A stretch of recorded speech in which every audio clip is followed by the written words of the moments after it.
بسم اللہ الرحمن الرحیم نحمدہ ونصلی ونسلم علی رسولہ الکریم اما بعد فاعوذ باللہ من الشیطان الرجیم بسم اللہ الرحمن الرحیم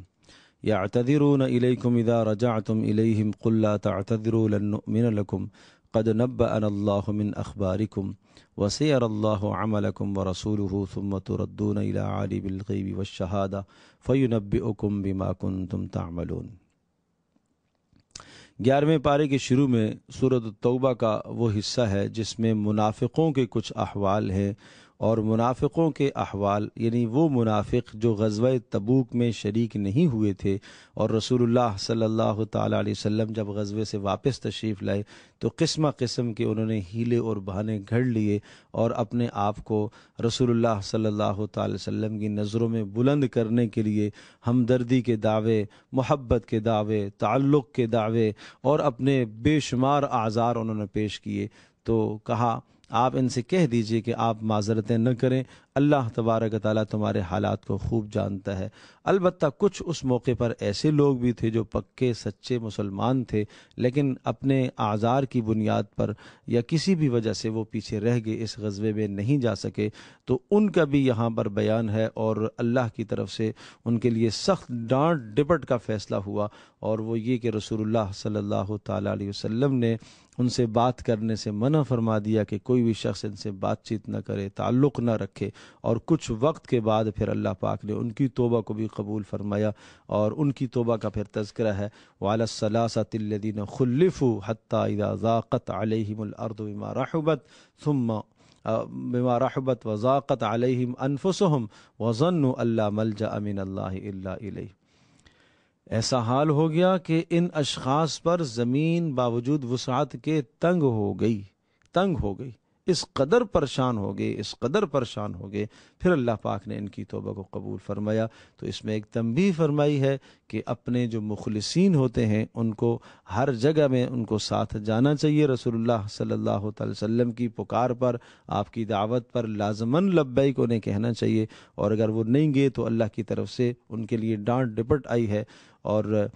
پھر اس کے بعد جو ہے ایک اصول اور ضابطہ سمجھایا کہ یا ایھا الذین آمنوا قاتلوا الذین یلونکم من الکفار ولیجدوا فیکم غلظہ، کہ تمہارے دلوں میں کافروں کے متعلق سختی رہنی چاہیے، سختی پائی جانی چاہیے،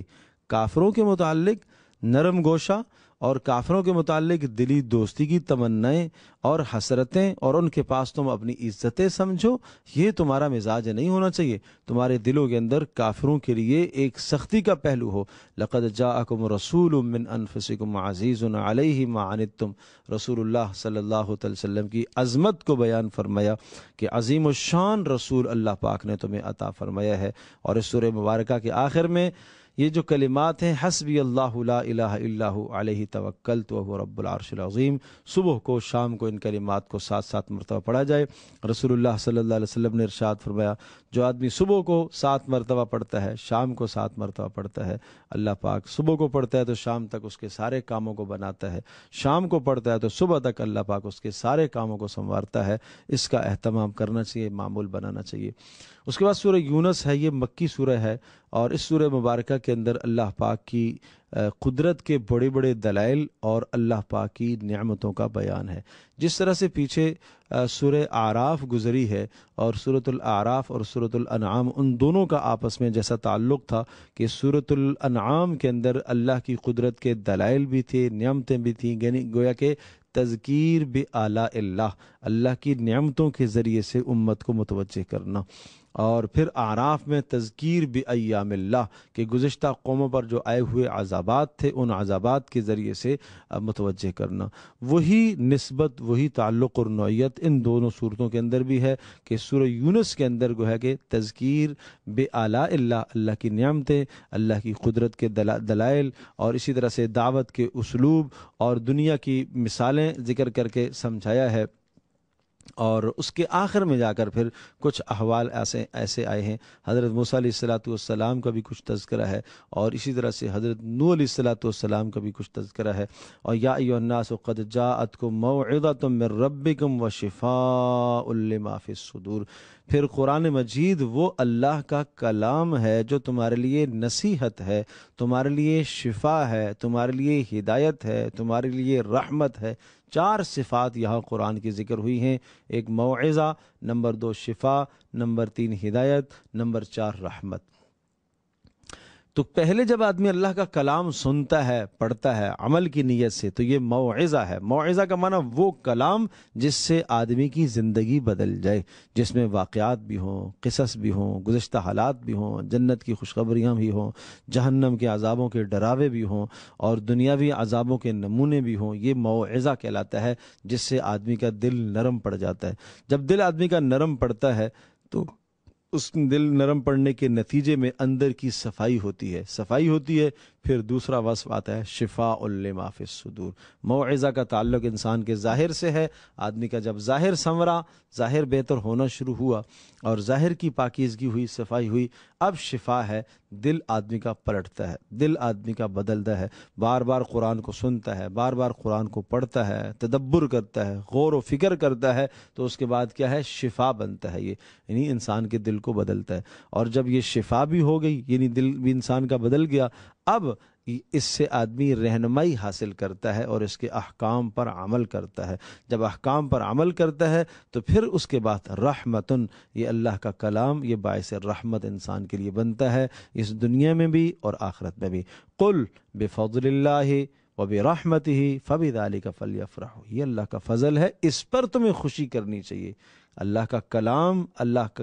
کا کلام جس کو مل جائے، جس کے سینے میں محفوظ ہو جائے، اور یہ عظیم الشان کلام پڑھنے کی جس کو توفیق ہو جائے، فرمایا اس پر تمہیں خوشی منانی چاہیے۔ ہوا خیر مما یجمعون، یہ بہتر ہے اس مال سے جو تم جمع کر رہے ہو، جو دنیا کے مال و متاع تمہارے پاس ہیں۔ یہ قرآن، یہ اللہ کا کلام، یہ باعث فخر چیز ہے۔ آج دنیا کی ڈگریوں پر، دنیا کی چیزوں پر تو خوشی کا اظہار ہوتا ہے، لیکن آج قرآن کریم پر خوشی کا اس طرح سے اظہار نہیں ہوتا۔ آج حفظ قرآن اگر کسی بچے نے کر لیا ہے تو اس پر وہ خوشی کا اظہار نہیں ہوتا جتنا کہ دنیا کی ڈگریوں پر ماں باپ خوش ہوتے ہیں کہ میرے بیٹے نے یہ پڑھ لیا، میرے بچے نے یہ پڑھ لیا۔ یہ اللہ کا کلام ہے، اس پر تمہیں خوشی کا اظہار کرنا چاہیے۔ اور اسی طرح سے پھر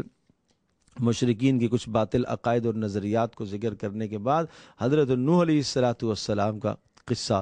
ذکر فرمایا۔ اور نوح علیہ السلام کے قصے کی یہاں ذکر کرنے کا مقصد کہ ایک طویل زمانہ حضرت نوح علیہ السلام نے اپنی قوم کو اللہ کی توحید اور وحدانیت کی طرف بلایا، اور پھر ضمن میں حضرت موسیٰ علیہ السلام کا تذکرہ بھی آیا، اور موسیٰ علیہ السلام کا تذکرہ اور اللہ کی مدد کے وہ اسباب بیان فرمائے۔ وَأَوْحَيْنَا إِلَى مُوسَى وَأَخِيهِ أَن تَبَوَّآ لِقَوْمِكُمَا بِمِصْرَ بُيُوتًا وَاجْعَلُوا بُيُوتَكُمْ قِبْلَةً وَأَقِيمُوا الصَّلَاةَ۔ فرعونیوں کی طرف سے ایسے سخت بدترین حالات آگے، ایسے حالات آگے کہ اللہ کی بندگی کرنا، عبادت کرنا موسیٰ علیہ السلام اور ان کے ماننے والوں کے لیے مشکل ترین ہو گیا۔ کہا جب ایسے حالات بھی آئیں، عبادت اللہ کی پھر بھی نہیں چھوڑنی، اپنے گھر کے اندر رہ کر عبادت کرو، اور اسی پر اللہ پاک کی مدد آئے گی،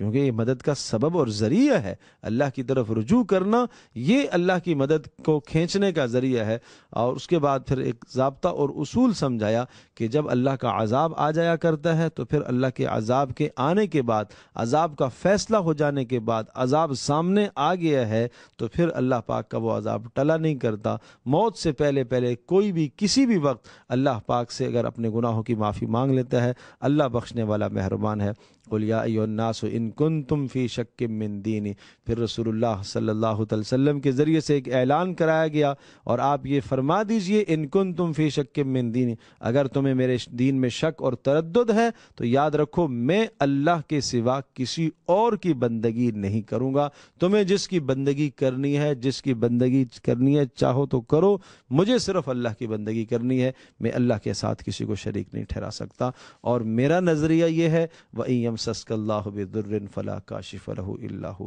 اگر اللہ کسی کو نقصان پہنچانے کا ارادہ کر دے تو کوئی اس نقصان کو نہیں ہٹا سکتا، اور اللہ جب کسی کو خیر دینے کا ارادہ کرے، بھلائی کا ارادہ کرے، تو اس بھلائی کو کوئی نہیں روک سکتا۔ اور صاف اعلان کروا دیا، آپ فرما دیجئے حق اللہ کا کلام قرآن مجید کی صورت میں، محمد صلی اللہ علیہ وسلم کی سیرت کی صورت میں آ چکا۔ فمن اہتدی فانما یہتدی لنفسہ، جو ہدایت قبول کرے گا اپنے لیے کرے گا، ومن ضل، اور جو گمراہ ہوگا نہیں قبول کرے گا، فانما یضل علیہا، اس کی گمراہی کا نقصان اسی ہی کو ہوگا۔ میں تمہارا دروغہ نہیں ہوں کہ میں تمہیں پکڑ پکڑ کے لے کے آؤں گا، ہاں واتبع ما یوحی الیک واصبر حتی یحکم اللہ، اے نبی آپ اتباع کیجئے وحی کی، اور اللہ پاک کے حکم کا انتظار کیجئے۔ اللہ کا جب فیصلہ عذاب کا آئے گا پھر اسے کوئی نہیں روک سکتا، وہ بہترین فیصلہ کرنے والا ہے۔ اللہ پاک ہم سب کے لیے سمجھنا عمل کرنا آسان